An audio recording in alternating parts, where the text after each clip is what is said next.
এই রাজকুমারী প্রতিদিন সকালে ঘুম থেকে উঠে অনেক কালারিং মুক্ত নিয়ে তার মুখের মধ্যে ঘষে, যার ফলে ওই রাজকুমারীর মুখ পুরো উজ্জ্বল হয়ে যায়। তারপর ওই রাজকুমারী আনন্দের সাথে ঘর থেকে বাইরে বেরিয়ে আসে। এটা এমনই একটা গ্রহ যেখানে অনেক দয়ালু এবং শান্তশিষ্ট প্রকৃতির লোকেরা বসবাস করে। এই গ্রহের লোকেদের কাজ হলো জল থেকে সমস্ত মূল্যবান মুক্তগুলোকে তুলে এক জায়গায় জড়ো করে রাখা। তারপর দিনের শেষে ওই মুক্তগুলোকে রাজা রানীর কাছে নিয়ে যাওয়া হতো। রাজা এসে ওই মুক্তগুলোর মধ্যে থেকে একটা মুক্ত খুঁজে বার করতো, যেটা খুবই ক্ষমতাশালী হতো। তারপর সেই মুক্তটা রানীর হাতে দিয়ে দিত। তারপর রানী ওই মুক্তটা একটা ট্রান্সফরমেন্ট বিস্টকে খাইয়ে দিত।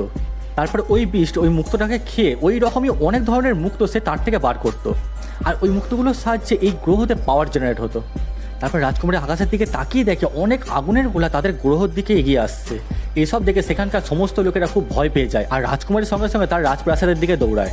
কিন্তু ওই ট্রান্সফরমেন্ট বিস্টগুলো সেখানেই রয়ে যায়। রাজা তার সৈন্যদেরকে নিয়ে ওই জাহাজের মধ্যে যায়, যে জাহাজগুলো আকাশ থেকে নিচে পড়ে।